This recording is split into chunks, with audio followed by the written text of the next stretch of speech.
as an innovation and technology transfer spot, not within Germany, but between German companies, with whom we are working on a daily basis, and the regions I'm mainly working for. And I have selected 4 of them.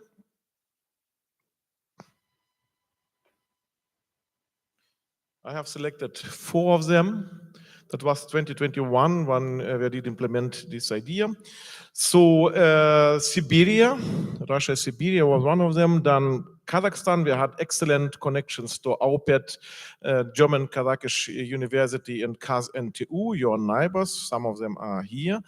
So, but also we had excellent connections to east part of Europe, to Ukraine and Macedonia. And so we decided to propose to the German DAAD that we want to strengthen this cooperation and saying, guys, from these countries, let's take these 4 countries, and we want to bring them in Köthen together technology-wise. So, and some people did laugh when I expressed this idea, Köthen, 27,000 enabled people. I said, but when the technology is good enough, they will do this.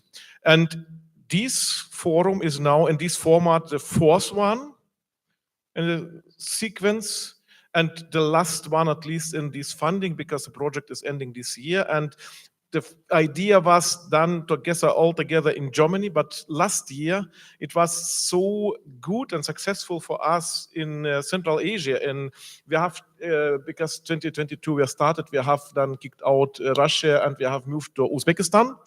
What turned out now in excellent cooperations, students from Uzbekistan are now coming to us, and also we are working on establishing a German University of Applied Sciences again in Uzbekistan. So that was very successful for us as a university. So in fact, Germany or the Köthen is becoming a spot, and that's why interregional and Innovation Forum. Why Innovation Forum? Because I don't want to speak too much, and I see that I have to shorten my speech because I want to give some short spots, some insights in what we are doing, research-wise, technology-wise, and then start interaction in the discussion. So short speeches and long breaks are necessary for these to exchange the ideas, to come together in the exchange what we can do together. And sorry, I see now the Peter Liebelt, because sorry I missed to introduce you, because not to some official statuses, but the guy is representing here the German Ministry of Higher Education, that he brought a lot of projects with German money to Kazakhstan, to Uzbekistan, and so on and so on.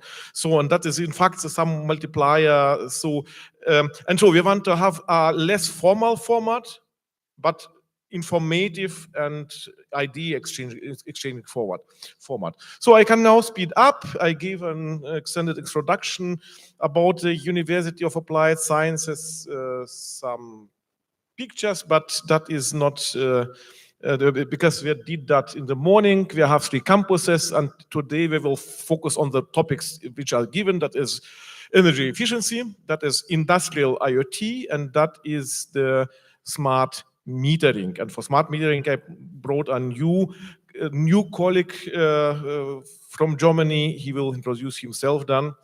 So just seeing here our geography of cooperation.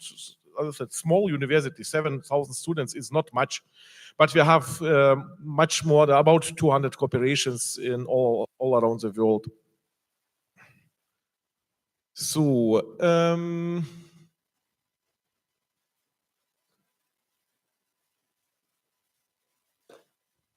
and with this, I want to pass the floor to the Consul General of German Federal Republic of Germany, Mr. Kissler, and your welcome words, I hope, will give us good impulses to the next ideas exchange. Oh, I'm very sorry to...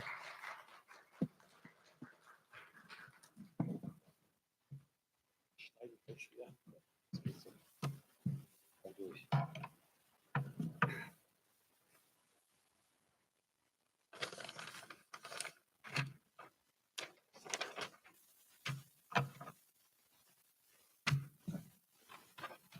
good afternoon, especially to you, Professor Nikitanov, the rector of our and the university, Professor Bagdan, the president of the Anhalt University, and of course to you, President Professor Siemens, and to all of you, especially welcome to those who came from far away. So I feel very honored and that I can say a few words about this event and maybe more on a general term. You know that the former government put special emphasis on the cooperation with Central Asia as a whole, and in particular with Kazakhstan. Also, we had a strategic regional cooperation, Z5+1. It was just mentioned, I came back this morning from Berlin. We had our annual ambassadors conference. And of course, this is the right forum for us to meet the new minister. And for the very first time, after 25 years, the Chancellor also, Chancellor Merz, participated in this event. And for us, ambassadors, consul generals, it was important to listen what are the priorities of the government. And the good news, indeed, Ambassador Merz mentioned Central Asia in his speech. He did not mention all regions in the world, but he mentioned Central Asia. And this is very encouraging that he will follow suit what his predecessor, Olaf Scholz, did. So we want to continue with the strategic regional partnership with all 5 Central Asian states, but in particular with Kazakhstan. And this is very encouraging for us, for the Consulate General, also for the embassy, that we try to deepen our relation. Cooperation in science and education has always played a very special role here in Kazakhstan. Just to mention the examples, you know, we have the German Kazakh University, really a great number of Kazakh universities, especially in Almaty. They cooperate successfully with universities in Germany, very often also with dual studies. Die Deutsche Forschungsgemeinschaft, the German research community, I hope it's the right translation. They come quite regular here. They are here this week. Also, they offer a lot of financing of bilateral research projects. And it was mentioned we have a liaison office here headed by Mr. Liebert Kasip. And finally, last but not least, now the newcomer, Hochschule Anhalt.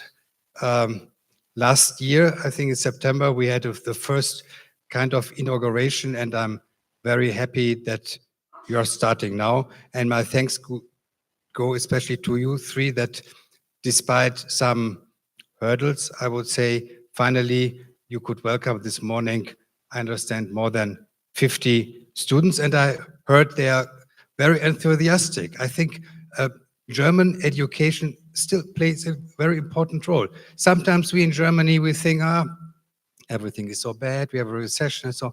But I think a lot of things, the world looks at us. This is very important to know, and I see it here everywhere in Kazakhstan and now with the University of Anhalt. Why it is so important for me, the cooperation? I think, or what makes cooperation successful? I think it is essential that all partners benefit from a cooperation. I think partnership, win-win situation, trust are the keywords, whatever we do with our partners. Be it in trade, investment, be it in cultural affairs, and be it in science and education. And I'm happy to hear that finally the project of the Hochschule Anhalt succeeded, and I trust and I hope that the remaining problems will be solved very soon. Once again, I believe in this project, and whatever we can do from the Consul General and from the Embassy, we try to do.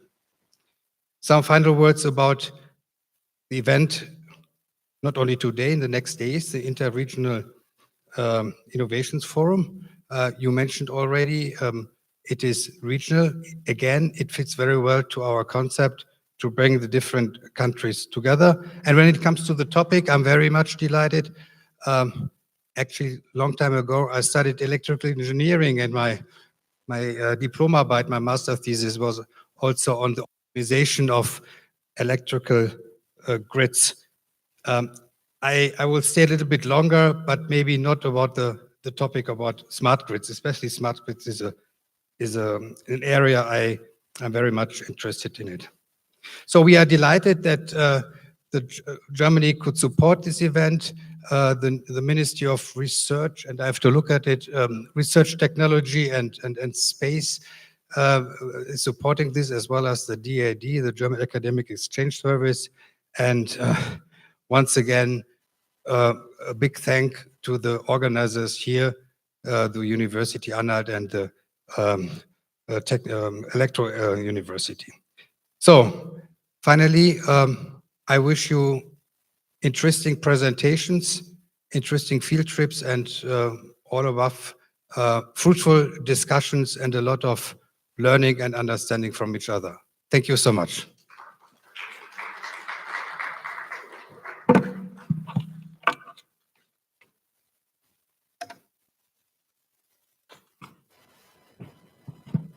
Thank you very much. Okay, now I'm delighted to invite President of Anhalt University of Applied Science, Professor Dr. Jörg Bogdan. Welcome, Professor.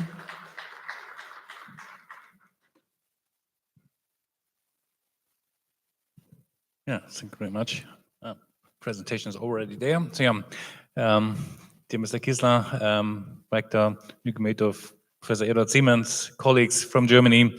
So a warm welcome also from university to that event here.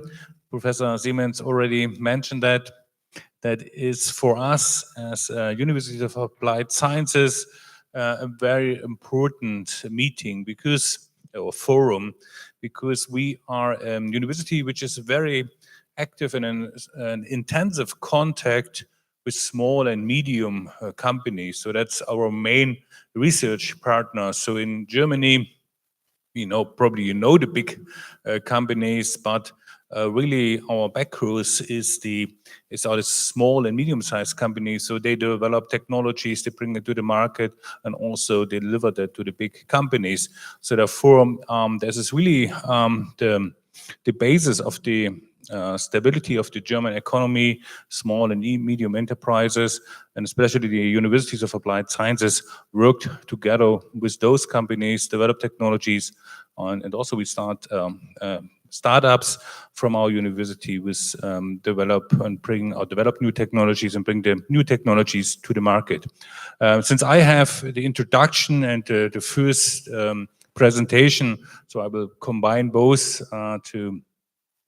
then I don't have to need a break between two presentations, and I will start with a little overview of the German university system, because this is something which is unique in the world. Maybe we have that in two other countries, in Switzerland and Austria as well, but just to give you an understanding how we are organized. In Germany, we have in our university system, or in our higher education system, universities. There are currently 108 of those. They are mostly focused on theoretical subjects, physics, chemistry, mathematician, also law, and the courses mostly have a strong academic emphasis.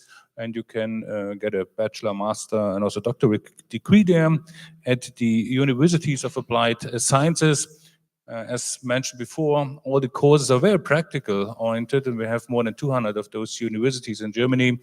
The courses are tailored to meet the professional requirements from the industry. And nearly in all of those courses, it's required the students have to stay for a certain while during the study at a company, and this really brings this interaction between the university and the companies. And in the meantime, you also get the bachelor, master degree, and most of the universities of applied sciences, they also have the opportunity to give doctoral degrees to their students. That is, there are some regulations, so it has to be a university which is strongly focused on research. And then we have some film music universities in Germany.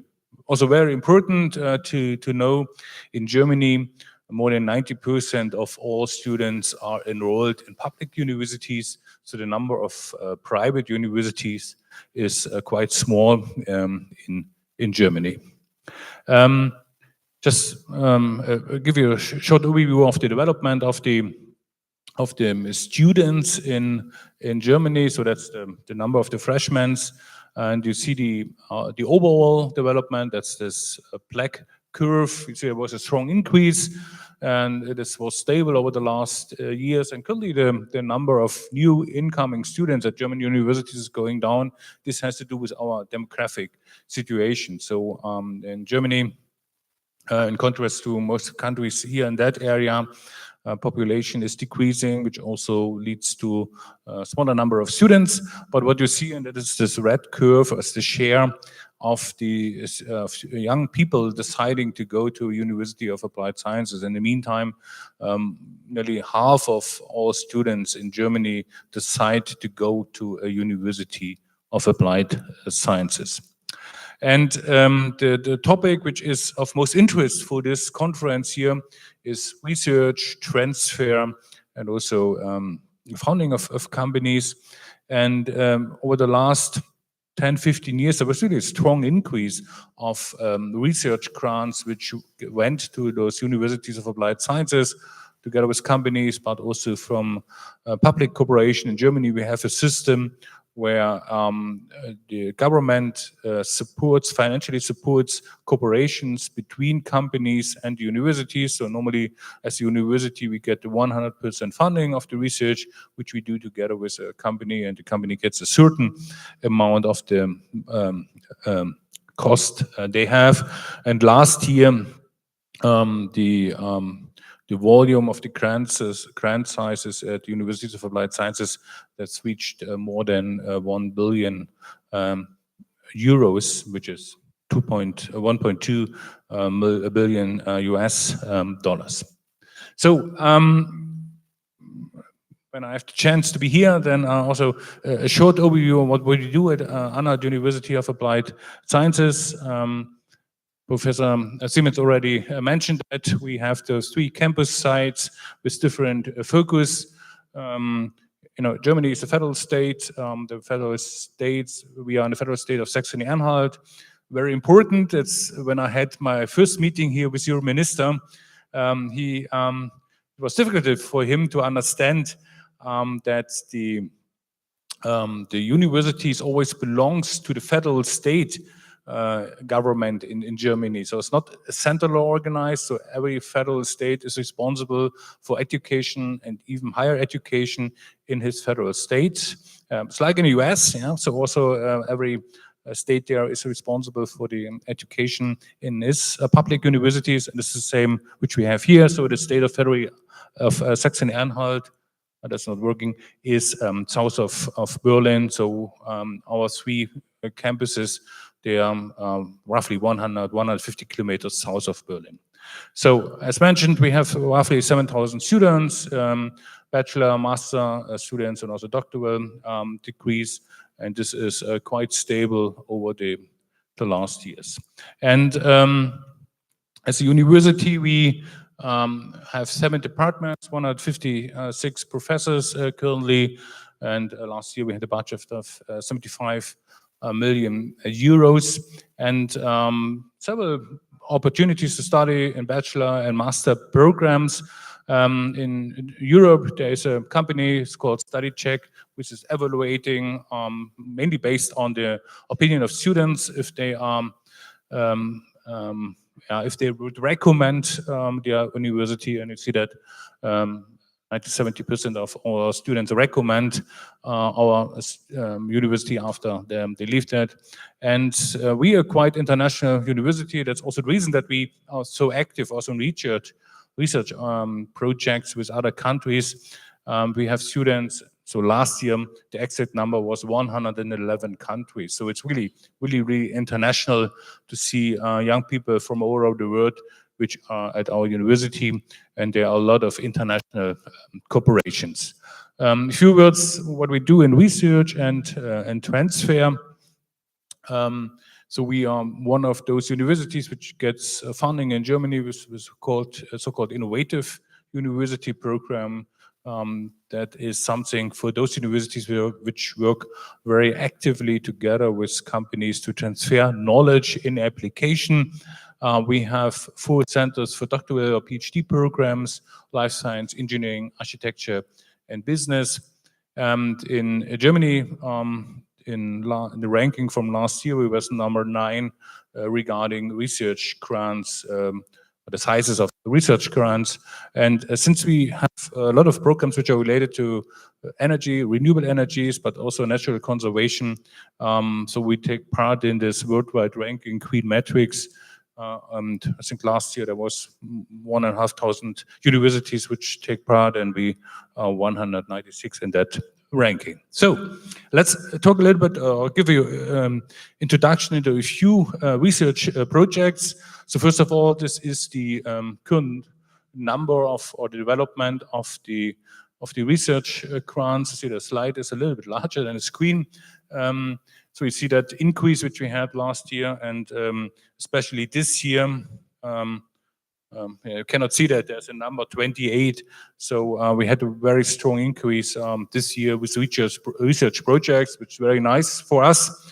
It's a lot of challenges to hire all the people. A lab space in some cases is difficult to organize, but on the other hand, it shows the strong interest in partners to work together with the university. And even for the next years, we have a really big volume of already granted research projects.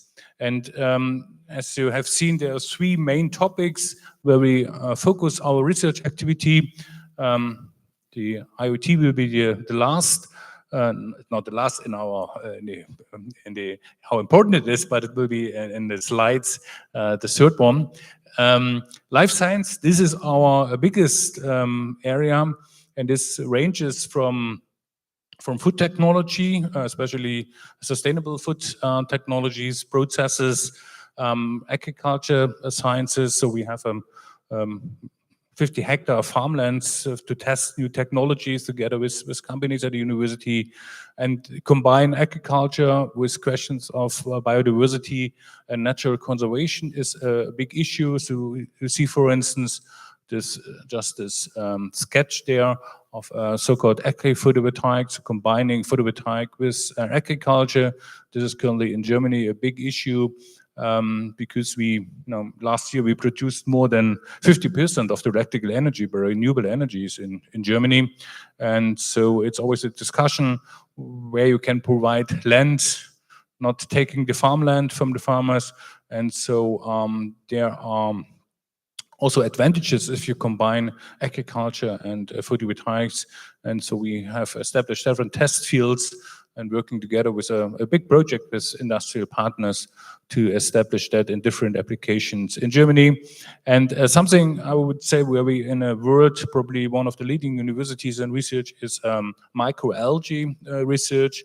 This is in the end a biotechnology where you grow those algae, and in the meantime, this is really a big business. We have several companies in Germany, and worldwide it is estimated that the market size until 2030 will go up to $100 billion. And using those microalgae, you can produce products for the food technology, for food technology, but also for pharmaceutical approaches and also for cosmetics. And this is where we develop technologies and also support those companies. The second research area is engineering or engineering sciences. We also, photovoltaics is a part which we include here because in our corporation, we also have joint research or institutes where the heads of those institutes are professors at our universities. For instance, from a Fraunhofer Institute for photovoltaics, the director is a professor at our university, so he runs that institute with 100 people, but he also has a research group at the university, and he combines both things. Maybe a few words about the pictures there on the left side. This is a 3D printing, metal 3D printing. In that case, it's steel, but we also have projects printing aluminum, steel, titanium for new applications, because it gives you a completely new design freedom to produce products. And this picture from the train is from a project which we have together with the German company Deutsche Bahn. And so currently we develop together with them hydrogen combustion engines. So because hydrogen or green hydrogen is one of the energy sources, and most applications in the mobility sector currently use fuel cells. Fuel cells have a couple of issues, especially you need very high quality of hydrogen, otherwise you get reduced lifetime of the fuel cells. And fuel cell is a technology which cannot very flexible change the power output. But if in a car, or in that case in a train, you need at certain moments a lot of power and then less power, and this is not the best application for a fuel cell. And so a combustion engine is much better, and together with companies, so we developed this fuels, that is hydrogen combustion engine, and this is 3D printed, and so that is currently tested in the company. Yeah, and regarding our electronic IoT topics, that will be the focus of today. So I'm not the expert there, so there are people here which understand much more than I do in that area, but just give you some highlights of what we do in the ICT media sciences. Obviously, one topic is transportation of big data, also one of the focus of Professor Siemens. Machine learning and combining with AI technology.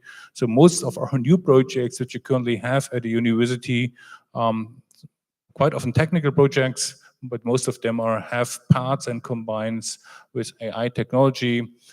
We have at our university also a lot of augmented and virtual reality applications in the media technology, also digital media systems.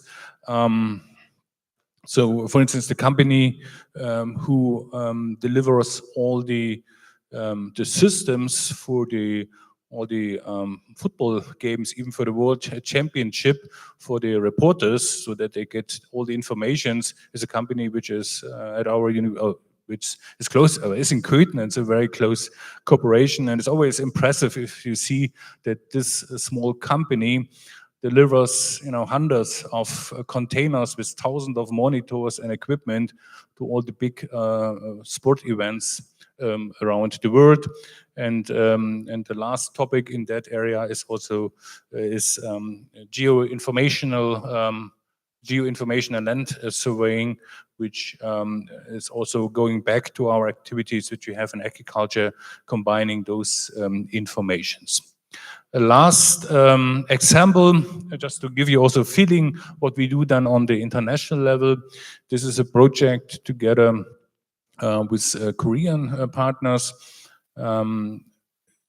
You might know, I mentioned that Germany last year produced 55% of its electric energy by renewables, so wind, photovoltaic, biomass, and a little bit of hydro, but it's not so much in Germany.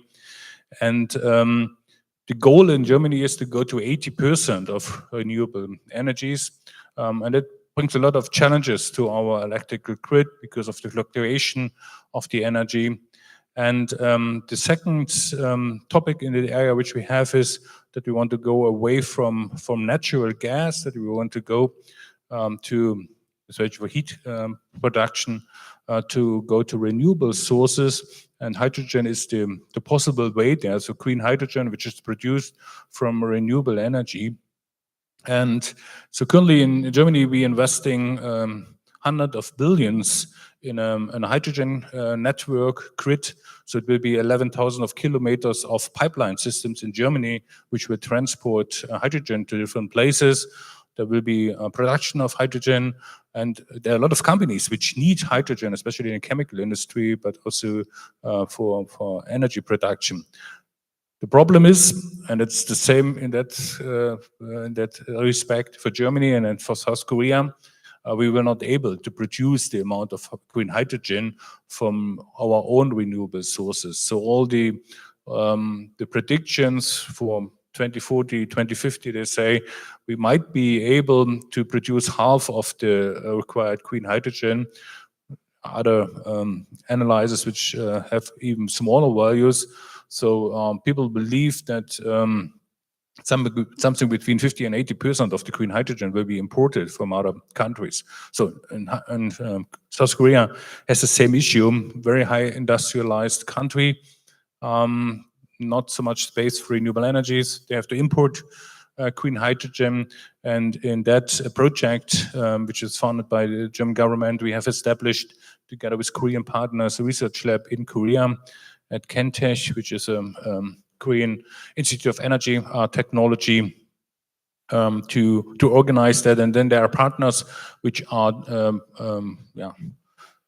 in the countries which are producing green hydrogen or will do that in the future. So for instance, in Germany, there's a big project in Namibia where a German company is investing that. Also here are discussions in Kazakhstan to do that. And one of the big issues is logistics. So how to bring that hydrogen from one place to the other. Currently, most of the projects go to transferring the hydrogen to the ammonia or even to other chemical derivatives. So this is where this project is about, how to organize the transportation, combining production, transport, and usage. And just on the left side, you see that's something where we also bring together partners. So next week we will have the third German African Green Hydrogen Forum at our university, where people from Africa will come to our university. Last year we had that in Windhoek in Namibia, and already for the 6th time we will organize together with our Korean partners and friends this German-Korean conference in Seoul this year. Last year it was in Halle in Germany, so a city which is close to us. So what I would like to show with that slide at the end of my talk is that we as a university are trying to build bridges between partners locally, but also international, on the international level, bringing together industrial partners from different countries, also bringing together partners from the academic area, and in the end to deliver and to develop solutions which will help those international partners for solving their local issues, but also solving issues which are required for worldwide problems. So thank you very much for your attention, and I would like to hand over probably the microphone to the moderator. Thank you very much. Thank you very much, Professor Bogdan, for your very informative presentation. Okay, so dear colleagues, now we are starting the first presentation of today's session. So I would like to invite here our first speaker, Professor Dr. Eduard Siemens, Director of the Anhalt University of Applied Science branch in Kazakhstan and the founder of Smart Lighting. Professor Siemens, welcome. So he will share his vision and the best practice in industry IoT for energy islands.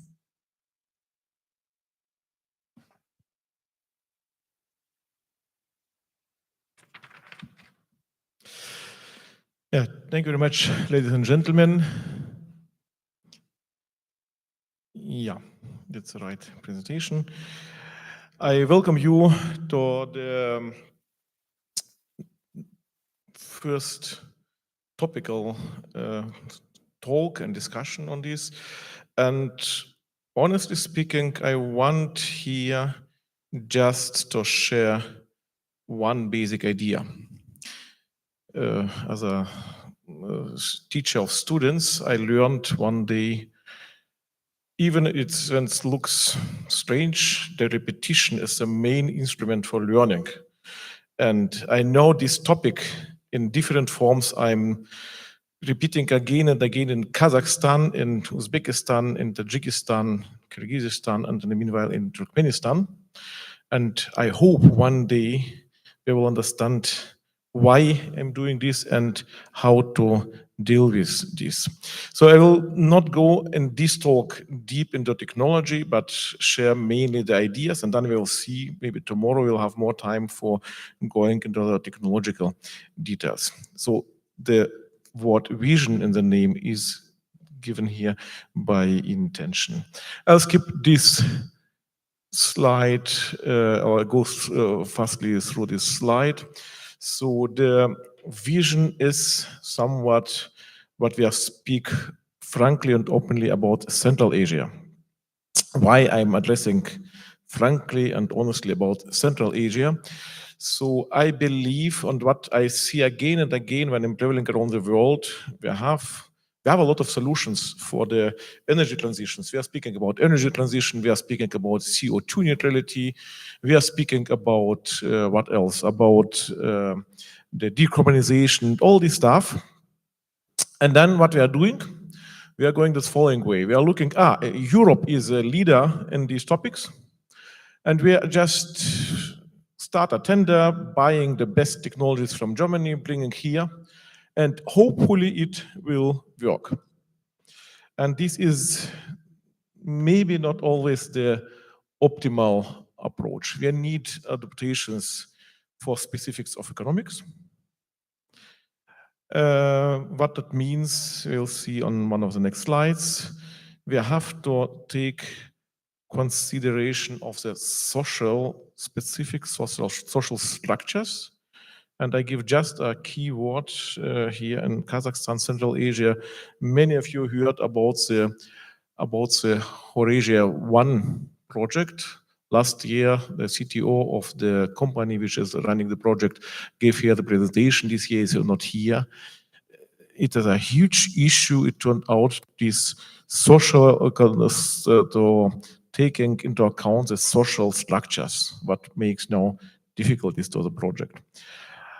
Availability of human resources. Again, this is something that touches the topic why we opened our university, because the German companies here, the big ones, think we need German engineers and we can take them out of the German market, because the matter of fact is also the studying engineering becomes less and less popular because it's a tough study.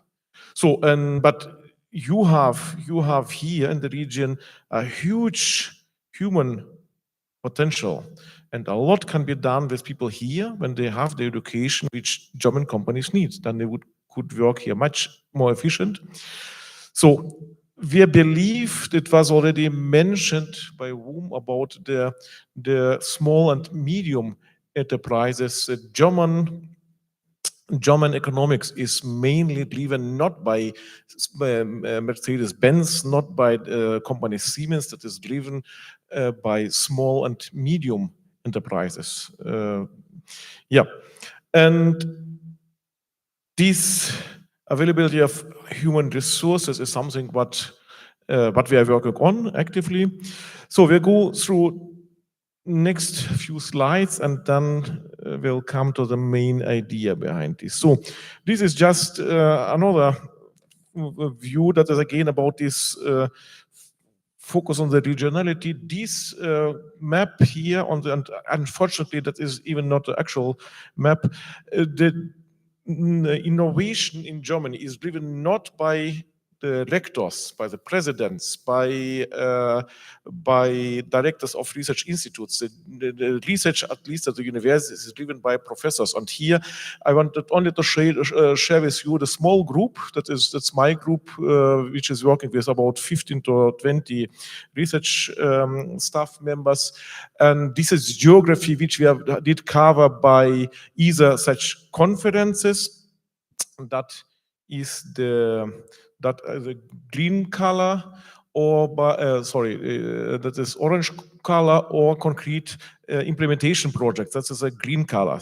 So in which we have some no other ways. The green is only conferences, and orange is teaching conferences and also concrete realization. And you see there is quite wide scope geographically, and that is not unique here. We have other professors who are working in the same range, and so we believe, in fact, we can interconnect the world with technologies.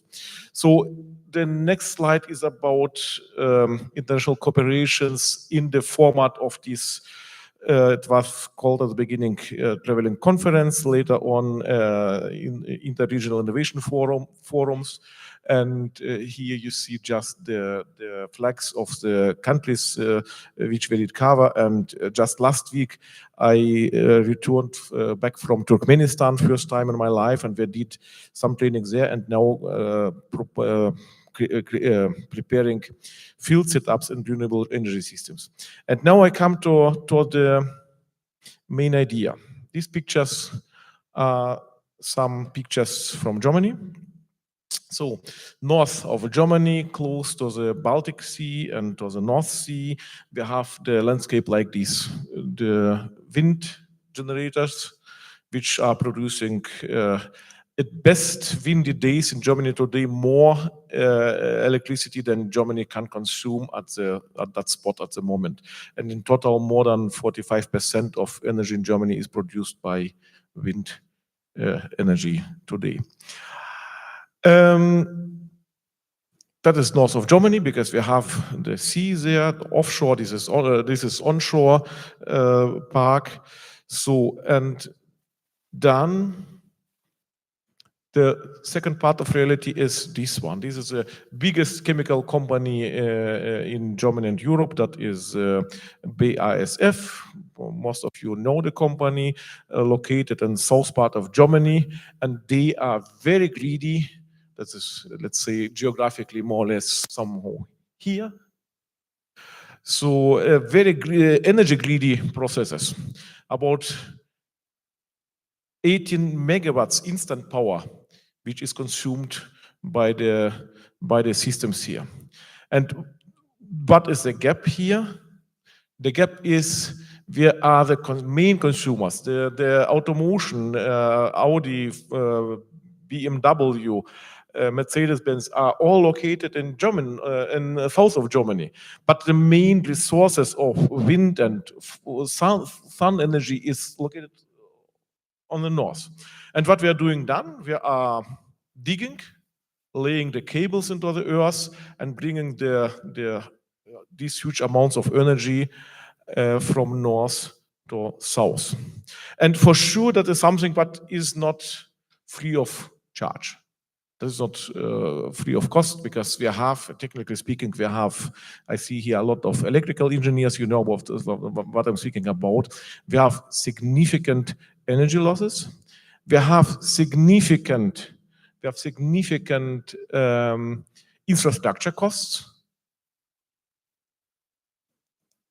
and significant risks that when one of these transport lines breaks down, that we will come to some blackout.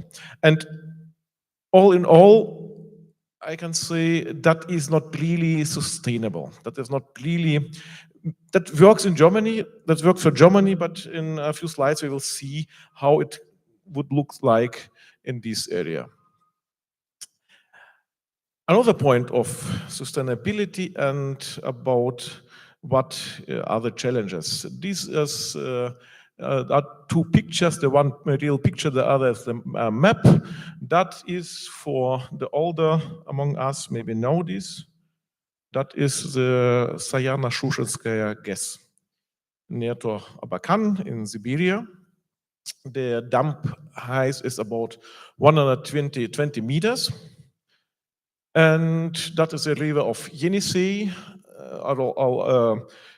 mid on the high mountains of Sayane. So what is special with this? At the first glance, nothing. There is one problem at the first glance. The problem is next to this is not a big city. This power plant was built in the 60s when the Soviet Union believed to sell a lot of energy to China, but that did never happen. For political reasons, the one, and second, what was they learned to transport to China that's still 2,000 kilometers away. The energy losses are too high to transport them. But a few years ago, there was an earthquake in Siberia. That was not much on that in the press, but one of the energy blocks was damaged, was flooded by water. So, and then big panics came. What would happen when the earthquake would be a little bit of higher magnitude, then and the dam would break down. The wall of 120 meters of water. 200 kilometers down the river is the city of Abakan, and then 500 kilometers down the river is the 1 million inhabitants city of Krasnoyarsk. They will be flooded away from the surface. So this. And for these, for example, that's the one point. The second point is why I have here the other map. You see a lot of blue areas here on the map. And I tried to show you, because this laser pointer is not seen, the river is going here with a thin line, is going here, and so on and so on. So it means these lakes, artificial lakes, or however you want to call this big surface of water, is not a natural way of going of the water. That's in the orders of magnitude higher, although the bigger areas, that changes the environment in the area significantly, massively. And this, by the way, one of the reasons why in Germany that looks like somewhat strange from the physics point of view, but the water plants up to some size, I believe that is 1 megawatt rated power, are considered as renewable energy source, and bigger ones not. So, because the environmental damages by these bigger power plants are so tremendous that they can't say that is really sustainable. And now the next picture, that is not Sayana-Shushenskaya gas. That is a picture of 2023. Some of you maybe recognize the pictures. They went around the world.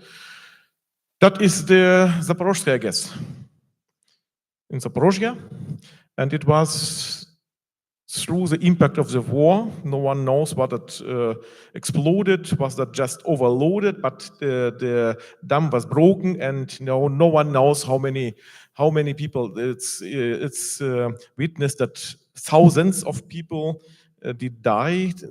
Hundreds of thousands have lost their homes, and so on and so on. That's an environmental catastrophe.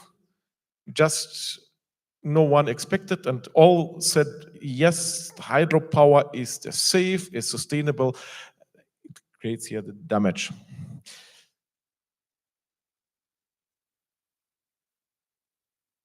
So now let's try to bring this European thinking to Central Asia, and then it looks like this.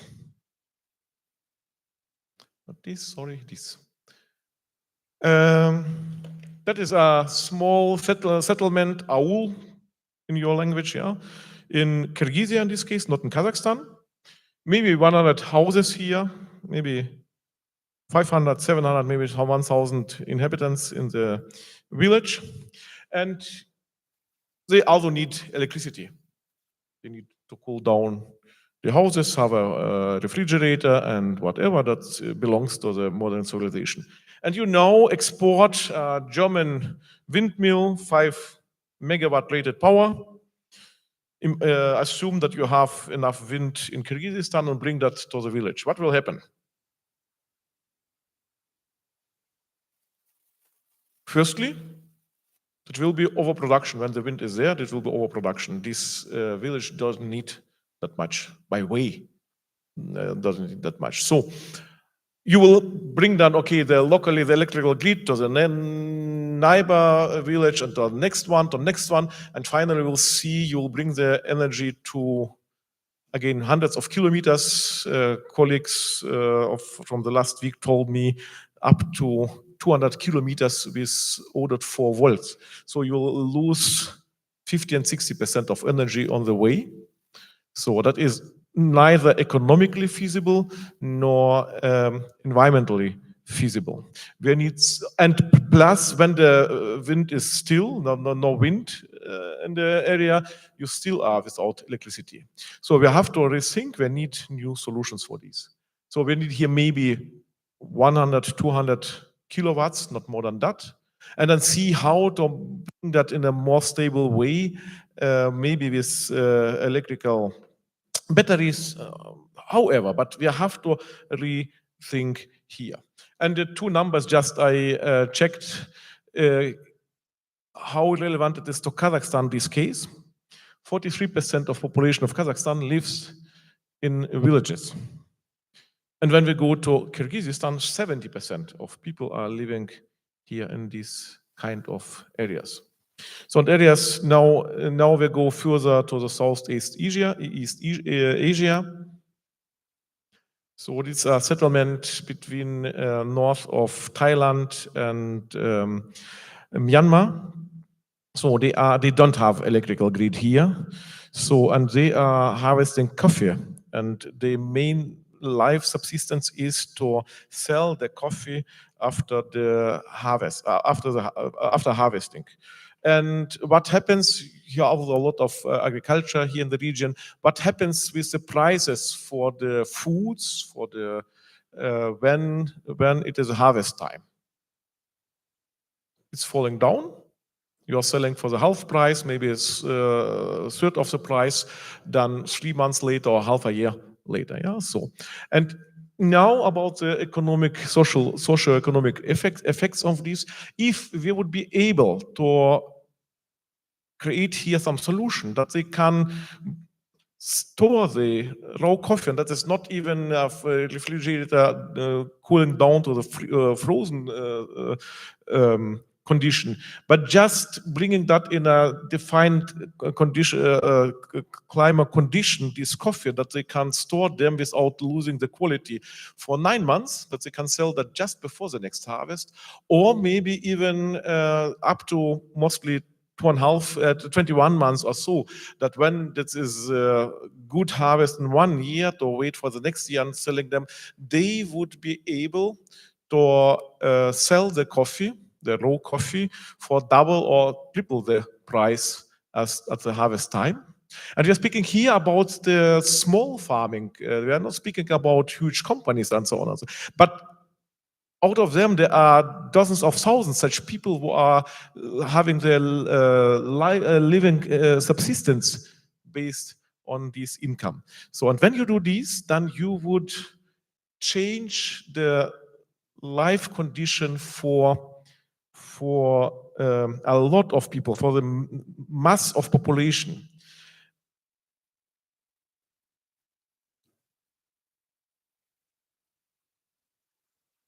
So, and Now, again, starting with a German but tailored solution, that is something what we in fact have implemented. Professor Bogdan already mentioned the way of our working. We are working with industrial companies, having ideas, exchange them, having governmental support for innovation, especially for small and medium businesses. So we have these 3 companies, our university and 3 companies in Germany have implemented such solutions. We have classical PV modules, as you can find at any corner in Germany. We have windmills, but small ones, 30 kilowatt rated power. So, and then we have a lot of these blue boxes. The point is, as soon as we have small scale systems, keeping the energy in balance, having the production in equilibration to the consumption is a huge challenge. We have to take care on that not every 15 minutes like in the global grids, but we have to keep the balance within hundreds of milliseconds and even less. So, and for these, that is what we have developed within the project, these blue boxes, that is some piece of electronics, of hardware circuitry among that, but in real time is measuring the current, measuring the voltage, measuring the angle between the reactive active power, and then we can, and it has a set of actors, digital actors, analog actors, and on that is running a small computer and modern operating system, in that case Linux, and then the challenge to bring that in equilibrium and implementing the logics of what to do with energy flows. And in this case is just when we have the overproduction, then firstly, for example, the barn or the house of the farmer is using the overproduction of energy, for example, to heating the water up, because it's cheaper to bring the electricity into the electrical grid of the energy provider. So when still we have in the overproduction, we can bring that to the neighbor and sell a direct contract with the neighbor and saying you can get that cheaper than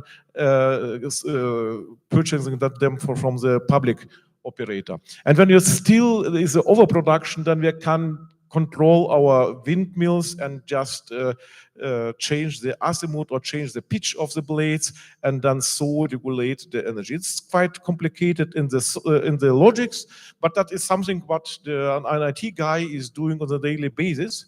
He has no idea on the, or not too much, not too deep understanding of the electrical issues here, but is implementing done with the software, the logics along these. So this was the German case from 2013, 2015, and then we said, okay, we can adopt these to the case in North Thailand for the farmers case, and we have implemented that in the way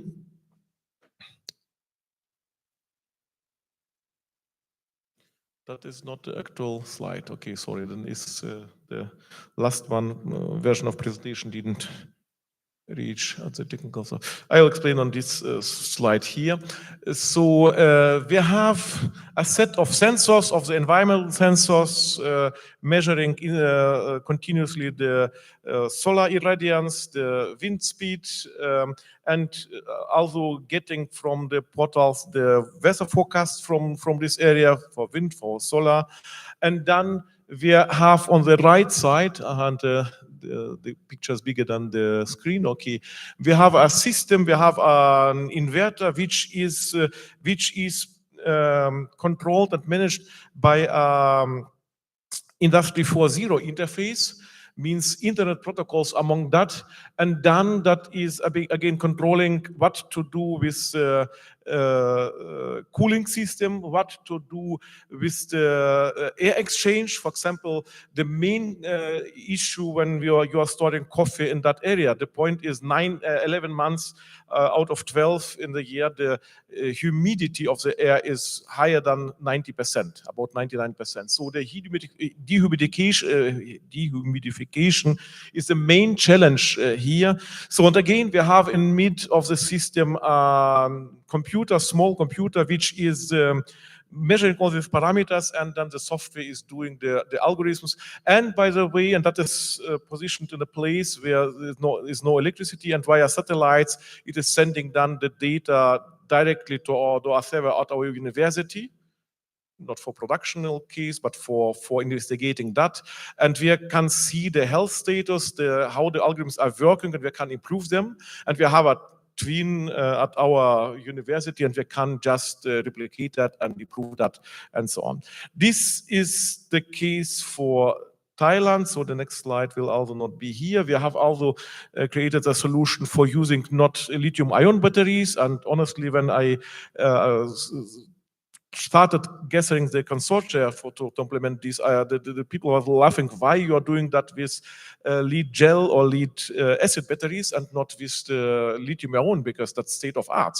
And lead acid batteries are called non-manageable. So with AI mechanism, we also heard we are doing a lot with AI. We have managed to bring them, to make them manageable. But the point is, we are speaking here about deeply rural regions.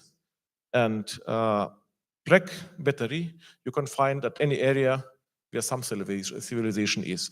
So this is a context as we have implemented that in the between Thailand and Myanmar. This village, that is our original picture from that area where we did implement that. And the point is now, just think about Kazakhstan. Think about Kazakhstan. This is not a big picture of Kazakhstan. I will tell why I use this picture. You have a lot of deserts here. You have a lot of half deserts from Astana, Karaganda, Pavlodar up to close to Almaty. That's a desert or half desert. Yeah, so you have a lot of small villages with small amount of people living this. We have to rethink and implement this autonomic system to that, and then go to your people. What is their economic base for subsistence? Yeah, and you will see that is farming, producing milk, producing corn, and so on and so on. But they need small amounts of energy, but far away from the cities. And this solution is environmentally friendly, and that is something what fits much more in the situation here. I think the last point, and then I will finish with this. Just a week ago, I come back from Ashgabat and Mari from Turkmenistan, and we have discussed exactly the same topics. We have a huge amount of space here, yeah, but that's covered mainly by the desert Karakum. They have a lot of settlements which are not electrified. They don't have the electricity because that's economically non-feasible. Yeah. So, but they have areas. They have potential for photovoltaics. They have a huge potential near to Caspian Sea for wind energy. But what they are doing, 99% of energies today produced there by gas and oil. So, and we are speaking with them about the transition to renewables and how to develop, and again, not with these giant systems, but with small systems. The smaller the insertion into the environment is, the better the environment can recover from these insertions. And that is my message for today. And I want to discuss in the breaks tomorrow and then during our trips to the companies to discuss this approach. And my dream is, in fact, one day to implement not these 5 megawatts stations as in a Shelek Valley, that is, but small systems. And when I'm speaking for Turkmenistan, we are speaking with the GIZ, for example, to create such a field setup, preparing 1 or 2 villages on this. But that's something that Kazakhstan could also afford. I see here some researcher from wind energy, so we can implement that on the basis of our university here, because we want to do research here. And I see also the KTG here, although we will speak about research here also. This research must go hand in hand with higher education. Thank you very much for your attention.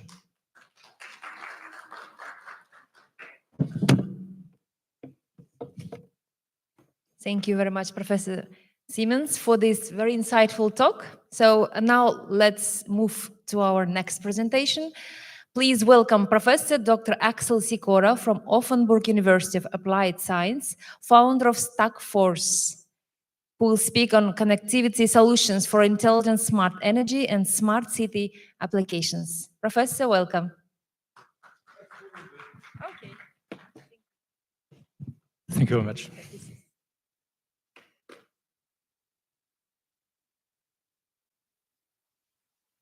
So fine. Yes, good afternoon, everybody, and welcome to this presentation, which goes around, well, my beloved hobby, doing connectivity solutions, in this case for intelligent smart energy and smart city applications.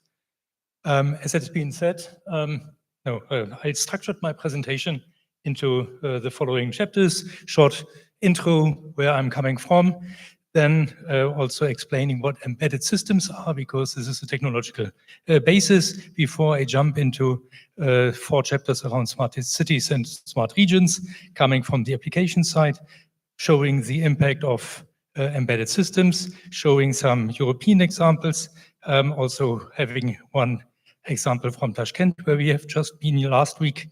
And then let me also mention one important topic, which is the standardization of these solutions, and I will give some trends here. And finally, I will finish with challenges and lessons learned.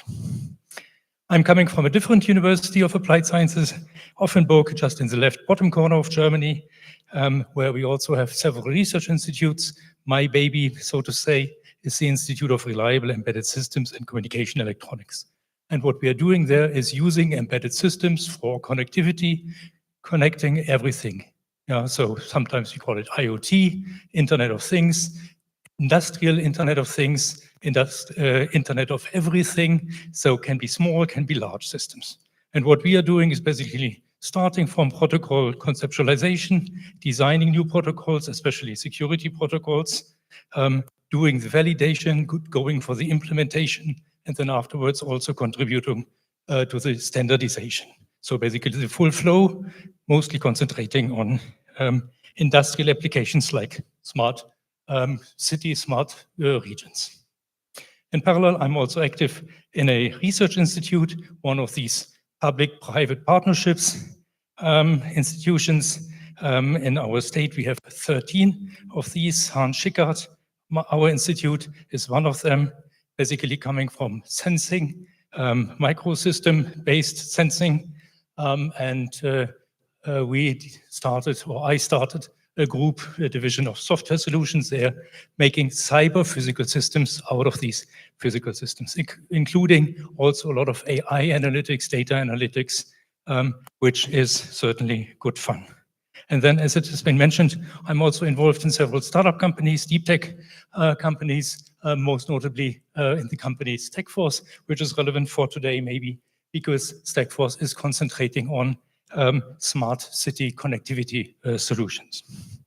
And has been quite successful there, like nicely.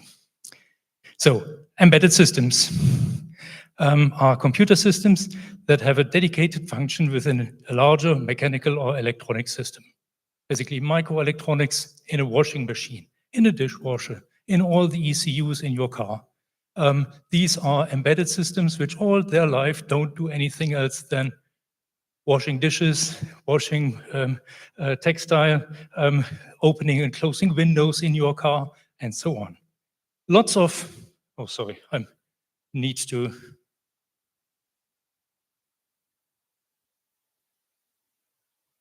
So, yeah, lots of applications from consumer, automotive, healthcare, IT, telecom, aerospace, smart energy, smart city. Basically everything which can be smart uses embedded systems.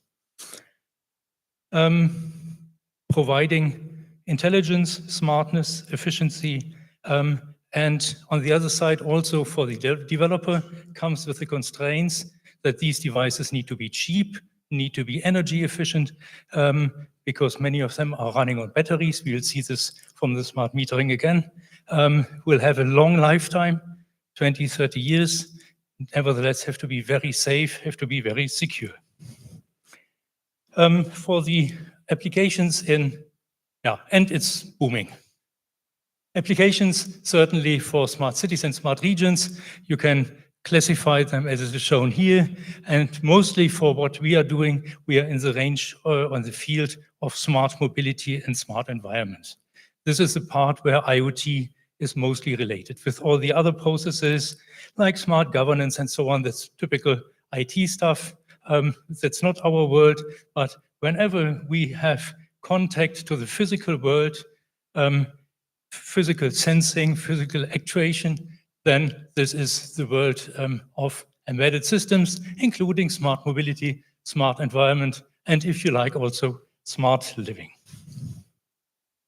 So lots of different applications that we can see, and what we currently observe in many of these applications is that many of them are already there.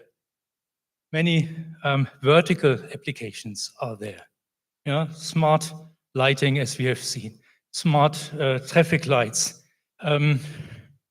smart metering, some kinds of smart parking, gas and water leak detection. Many of these applications are already there. Many of them are vertical applications, implemented as vertical applications. If we talk of Internet of Everything, we also want to connect each and everything. Want to connect the information that we have from the electricity grid, from the smart grid, into maybe the price for the electricity at the household. So this horizontal layer, this integration layer, is currently not well developed. That's certainly still a large development objective for the future. And making these applications integrated is not even that difficult from a technical point of view, because basically all these architectures look identical, independent of if you have a smart meter or a smart truck or a sensor for tracking goods. They all have the same structure in terms of down there they're having the IoT devices, the sensors or the actuators, the embedded systems, which are then connected to some kind of back-end system up there, the cloud data center, on-premise, off-premise, whatsoever, and then having different gateways, intermediate layers in between. And independent of the applications, the architecture always looks identical. And of course, you could couple and connect these different applications up there in the data center, but potentially also couple them, connect them already at lower levels. And one of the reasons to connect them is also cost efficiency, because what currently happens is we have networks dedicated for smart metering. We have networks dedicated for smart lighting. We have dedicated networks for this and this and this application. Most of them, many of them, are not profitable enough because the cost is too high. There's no resource sharing. So what I am dreaming of is much more sharing network resources for bringing even more applications into the field. There are some attempts to do that. For example, in Germany, we have this architecture of smart, secure smart meter gateway, a dedicated gateway down here at the edge, which can also be used not only for reading out the smart meter, but also for actively controlling devices in your household in a secure manner. But these are only small attempts, which I believe need to be much more frequent. Let me also show just one example of an architecture of a real system. We mentioned the company Stackforce, which has been partially acquired by Deal Metering, one of the large smart meter manufacturers, mostly active in the field of water meters and heat meters. And what you exactly see in their product brochure is having the meters down here with all the different devices, having the data collectors, the gateways, and then the data transmission to the backend. As I said, all the architectures more or less look identical. If we are talking about smart cities and smart regions, I brought a few maps from Europe because there have been several projects, both on the European level, but also on national level for so-called lighthouse cities. So especially with especially large amount of funding for equipping the city with smart city applications, and then another group of 72 fellow cities in Germany. We also have a good set of these. I wanted to highlight shortly the example down there in Freiburg, which is pretty close to our location, so left bottom corner of Germany, so to say. And in this city, which comes with around 200,000 inhabitants, that's basically the map of the city, or maybe also up there, we installed together with the regional utility a low power wide area network, a dedicated network for only data transmission. Low power wide area means output power of the devices is in the range of milliwatts, so that battery powered devices can survive for several years if done in an intelligent and pulsed way. And wide area means that nevertheless, that the power is so low, the range of the devices goes up to about 10 kilometers free space, 5 kilometers urban environment. Nicely, and this is what you potentially might see or might at least guess from this low quality projector, is that there are 7 antennas for the complete city of this 200,000 inhabitants. So basically distance 15 by 15 kilometers. Investment for all these base stations is in the range of 20 to 30,000 euros. So very small investment for covering the complete city. What we did then was finding sample applications which easily also become profitable. One of these applications is water metering for underground water meters. So in the infrastructure, or at least we in Germany, have meters to supervise the network, to monitor the water flow, to also observe if there is a leakage in the tubes. And these water meters are underground because the water pipe is underground. Reading them is, or manual reading them is a tricky story because you have to go down and manually read the meter. Nevertheless, this has been done for the last decades because most of the wireless systems were not powerful enough to send the data through the earth, through the soil, to the antenna stations. We installed these meters and had a coverage, luckily, of close to 100%. And the complete business case was profitable after 6 months for the utility. So very nice use case. And for me, also one of the lessons learned that if you want to bring in such applications, it's mostly advisable to find these easy wins and start from these profitable applications.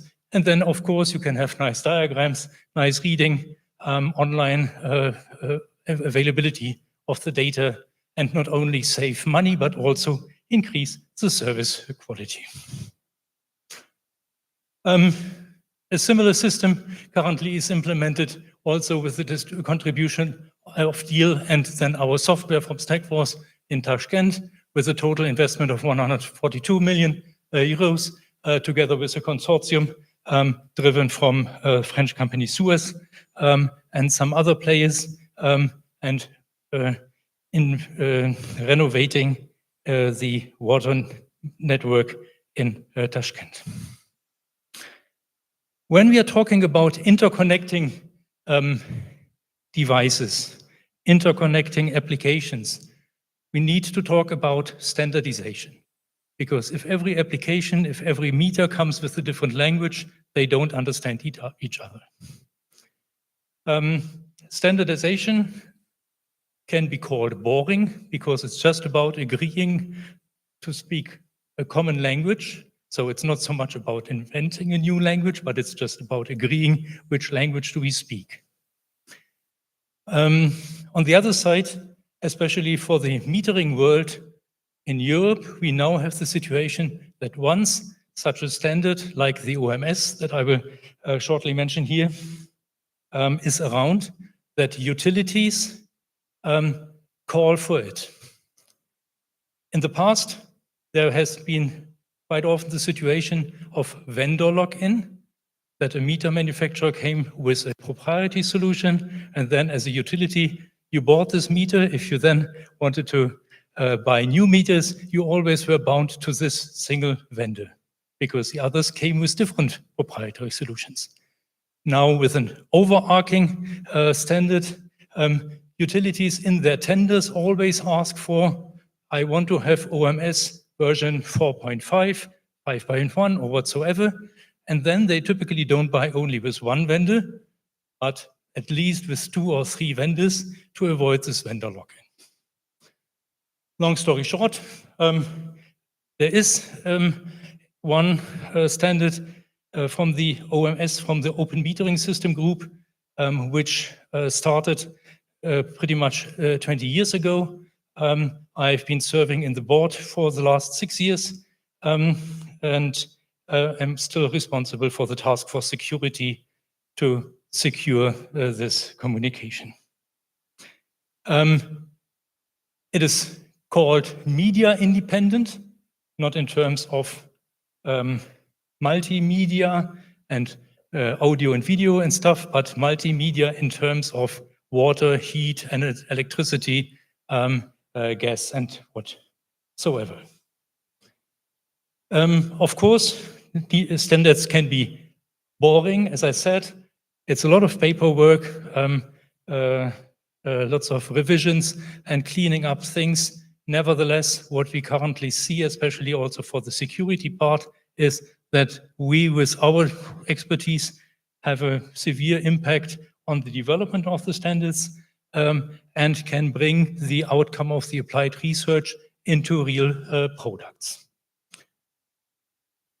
Yeah, as I said, in the end, it's about also taking a lot of existing technology, bringing them into order, making it systematic, and then making a nice standard out of it. Currently, around 80 members. It's basically the who is who of smart metering world, at least from the European side, from Germany and France. But in these days, or for the last years, also some Chinese manufacturers joined and are also using the OMS version also in China. So it's not only about entering the European market, but also bringing or taking the standard back home to China. Let me mention one more thing, which I believe is also interesting to understand, or hope it's interesting to understand, that a standard, typically, as we have seen also from the different documents, is not a single standard as such, but typically it's also modular. It needs to be updated. So if now in the year 2025, we want to use modern technology, then it's not a good idea to use a version from 2007, because then we would use 20-year-old technology. You might observe what happens for these static standards in avionics, for example. The technology that you see in airplanes is super old because they stick to stable old standards and therefore are bound with regard to innovation. So making standards modular is one of the approaches, so that in the end, the data model, that means the data on the behind the gateway, where basically the meter values, all the sensor data is being stored, remains identical, but the major driver typically is a physical link between the meter and the gateway. This is a critical path where it's mostly depending to be energy efficient, cost efficient, and stable. And especially in the physical layer, there is a lot of new development going on. For example, we have currently, or just last year, defined a new version, which is called MIOT technology, or splitting mode, as it's called up there, because in the end, the stability of the transmission comes from some kind of frequency hopping. That means you are not using only one frequency, which could be blocked, which could be suffering from multipath propagation, but you're using multiple frequencies, one after the other, jumping from one frequency to another. Again, not a new approach as such. All your Bluetooth devices use this technology, but now being mapped to low power wide area networks with special tricks about the timing and the time synchronization. Very suitable, very stable, and currently part of the most recent version of the OMS standard. So let me come to the end. Smart city, smart region, smart metering applications come with a lot of engineering challenges. It's a complex system of systems. So it's not only the meter as such, but it needs all the connectivity around. It needs the integration of all these technologies. We are talking about long lifetime. So basically coming with the challenges of so-called brownfield. So not installing on a green field, but already on an existing network, as we call it. And it's mostly challenging with regard to scalability, safety, and security. In addition, it comes also with lots of commercial challenges. I already talked about these easy wins and applications, but there are other applications which are only feasible, commercially feasible, if they can use already existing networks. So sharing infrastructure, sharing data is certainly also one of the key elements. For this horizontal integration, we need the collaboration of all stakeholders, which is, of course, another challenge, because you have to bring the different verticals together and let them interact and let them develop joint business models. And, well, major lessons learned, we found it mostly profitable to start from easy commercial wins, prepare for scalability. That means start with a small network and then let this network be growing over the generations. So start small, but think large from the very beginning. And of course, for this, also the use of open systems is of key importance, because only then you would be able to connect new applications into your network and make your city and your applications always richer and richer. So thank you very much again for the invitation and for your interest. And if you have questions, I would be happy to discuss. Thank you very much, Professor, for your insightful talk. Thank you very much. Okay, so we'll take a short coffee break and networking session in front of our hall. Please be back on time so we can continue with our program. So барлық баяндамашыларға рахмет. Қазір сіздерді кофе брейк пен нетворкингге шақырамыз. Іс-шара акт-залдың алдында өтеді. Спасибо нашим спикерам. Сейчас мы приглашаем всех участников на кофе брейк и нетворкинг перед актовым залом. Мы всех вас ждем потом. Спасибо.